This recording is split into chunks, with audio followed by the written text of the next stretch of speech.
The morning began with the sound of rice being rinsed, water whispering secrets around each grain. I watched from the table, chin on my arms, as if the moment were something sacred and newly born. Grandmother set down teacups one by one, each gentle clink widening the silence instead of breaking it. The pear slice tasted cool and sweet, its quiet juice softer than even my breathing. Steam lifted from the pot like a sigh, the lid trembling before settling into a calm rhythm. Hold Mother still, brushed my dear. hair aside, Okay, Mom. her fingers warm, There. her Perfect. voice Thanks, light, Mom. as if she already knew my secret. We ate together without hurry, the morning resting around us like a blanket no one wanted to fold.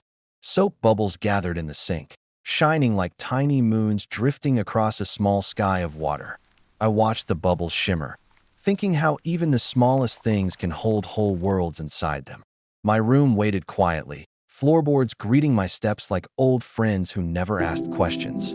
I wrote one sentence in my notebook and felt as though the day had heard me.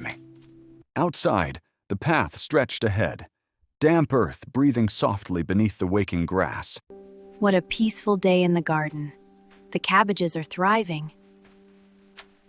The station waited at the edge of town, small and patient, as if it had nowhere else to be. I sat on the bench and let the quiet settle over me like sunlight settling on wood. A petal brushed my cheek so lightly it felt more like a thought than a touch.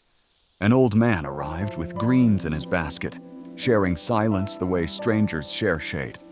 Nearby, knitting needles clicked softly, stitching time together one calm loop at a time. Petals drifted slowly, never rushing, as if they trusted the ground would always be there. I remembered yesterday's bakery, her laughter glowing in flower light, like warmth left in an empty chair. The rails hummed faintly, and my hands folded tighter, then loosened, like a quiet question. Then she appeared along the path, walking as if the world had agreed to wait for her. She sat beside me, leaving a small space between us where the air felt shy. A petal landed in her book, and she closed it gently, saving the moment like a secret.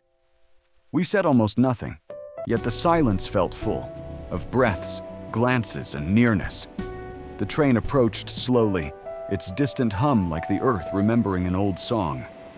Doors opened with a sigh, and time seemed to pause, waiting to see what we would do. I wanted grand words, throats, Goodbye. but all I had was the truth. Goodbye. I was glad she came.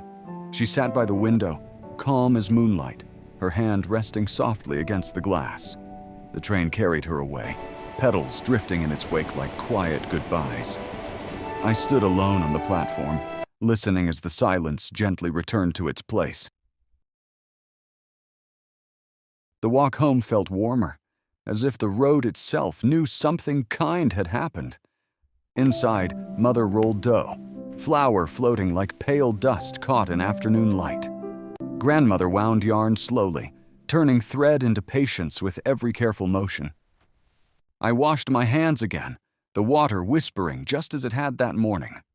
We sat together to eat, and the room filled with the gentle warmth of being home.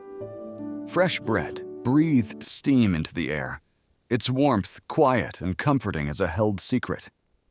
The whole house rested This in is soft so light. good. I'm Every glad small you thing like it, exactly dear. where it It's belonged. perfect. Have some more.